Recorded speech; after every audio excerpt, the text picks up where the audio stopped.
Assalamualaikum warahmatullahi wabarakatuh. Perkenalkan nama saya Rahmadania dengan NIM 21223137. Di sini saya akan menjelaskan sebuah contoh kasus pada teknik transposisi one time pad pada mata kuliah keamanan komputer yang diampu oleh Panaim.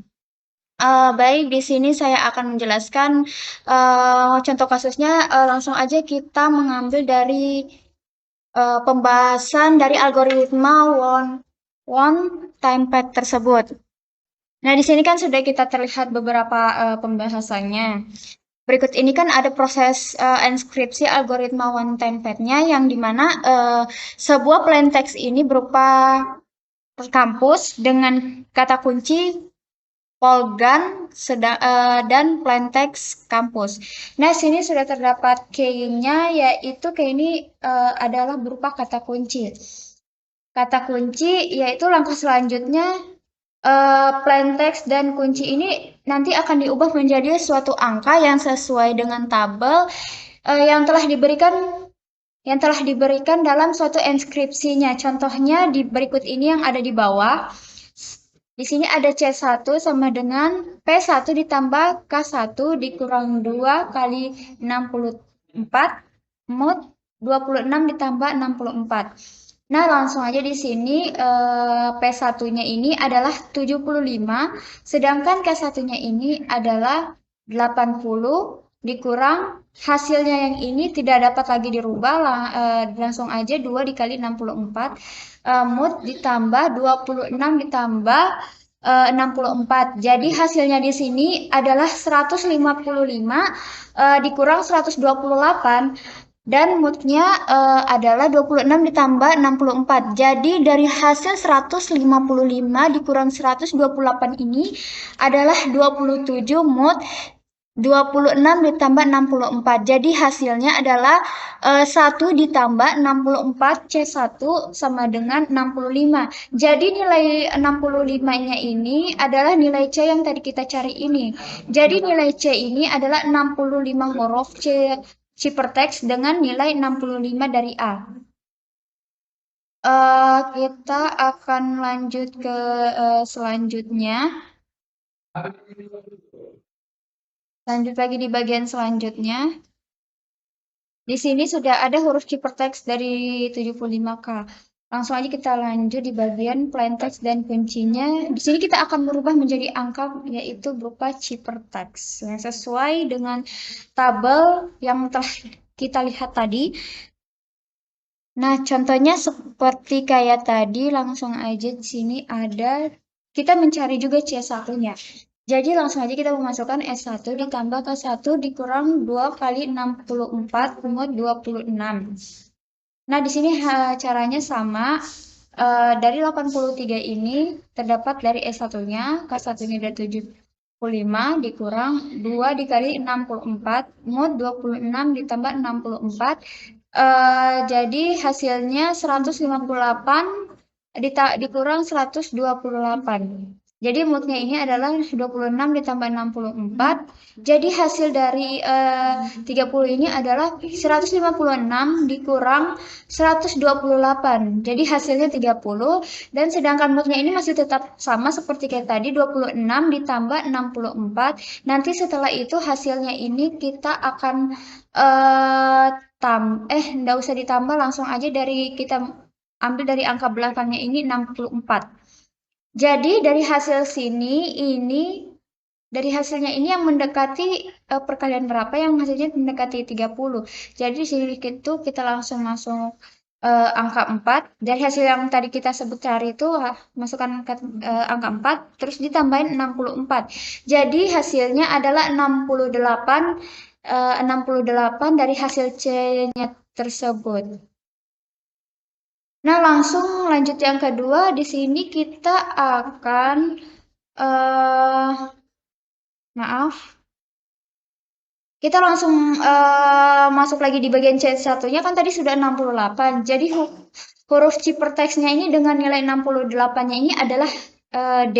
Jadi C2-nya di sini adalah T2-nya ditambah A2 dikurang 2 kali 64 masih sama seperti tadi moodnya 26 ditambah 64. Jadi sama dengan T2-nya ini adalah 84 sedangkan A2-nya adalah 65. Dikurang 2 dikali 64 mood 26 ditambah 64. Jadi hasil dari 84 ditambah 65 ini adalah 149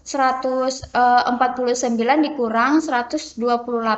Jadi 128-nya ini dari 2 dikali 64, sedangkan 149-nya hasil dari 84 ditambah 65. Sedangkan hasil multnya tadi yang sudah saya katakan kembali bahwa ini tidak akan berubah. Nah, langsung aja di sini hasilnya 21 dari hasil pengurangan tersebut. Moodnya tetap sama, langsung aja kita menjumlahkan, jadi hasilnya ini mendekati 55. Ditambah 64, jadi hasil C2-nya yang untuk kita cari tadi adalah 69. Langsung aja ke C2-nya 69 kan tadi sudah kita dapatkan hasilnya.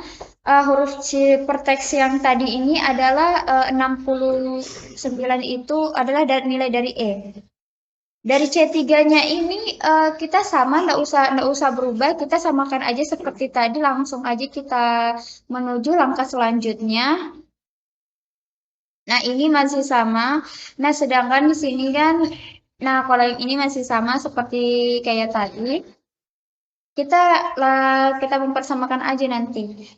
Nah, setelah itu di sini sudah terdapat beberapa konsepnya yang dapatkan hasil dari berikut. Jadi plain text ini yaitu berupa stikom, sedangkan kayak ini adalah kampus. Ciphertext ini semacam kayak password. Jadi plain text ini berupa password,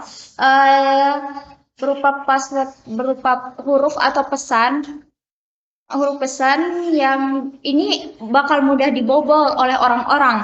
Nah, sedangkan ini kayak ini adalah berupa kata kunci, ya itu bisa juga menggunakan huruf, tapi ini menggunakan kampus, kata sandi kampus. Sedangkan ciphertext ini adalah sebuah password yang suatu saat nanti paling susah dibobol oleh orang-orang. Nah, langsung aja kita masuk ke bagian deskripsinya. Nah, di bagian deskripsinya ini algoritma Cipher transposisinya. Nah, di sini kan berikut ini adalah proses algoritma Cipher transposisi. Nah, di sini sudah terdapat dari sebuah kalimat dari Stikom CKI Jakarta dengan K5. Jadi K5-nya itu adalah dari kata kuncinya. Jadi kata kuncinya itu adalah 6. Pertama ini untuk kita menskripsikan dengan cara menuliskan plain text tersebut dengan satu persatu sebanyak 6 karakter secara horizontal dari kiri ke kanan sesuai dengan key yang diberikan pada sebelumnya, sehingga nanti susunan plain text ini akan menjadi sebuah tabel seperti ini. Di sini kan sudah terdapat stikom, CKI, JAK, ini sudah berapa bagian ciphertext tadi sudah terdapat di sini tahap pertamanya. Nah, di dalam tabel ini juga, di dalam tabel blok 2 ini juga yang di bagian sini di situ adalah terdapat 2 blok di mana kolom yang kosong ini akan kosong karena jumlah karakter plain text-nya akan dituliskan dengan bagian blok-blok yang sudah habis, dengan artian ya sejumlah karakter plain text lebih sedikit dari jumlah blok atau kolom yang tersedia. Maka dalam 2 blok ini atau kolom berikut diisi dengan oleh dummy, misalnya contohnya X, sehingga proses ekskripsinya akan menjadi seperti ini. Yang kita lihat seperti ini. Kita sudah lihat seperti ini plain text-nya. Nah, semacam ini. Nah, nanti di bagian sini kan ada beberapa tahap pembagian karakter plain text-nya ke dalam bagian blok ini. Di bagian blok ini, maka bagian cipher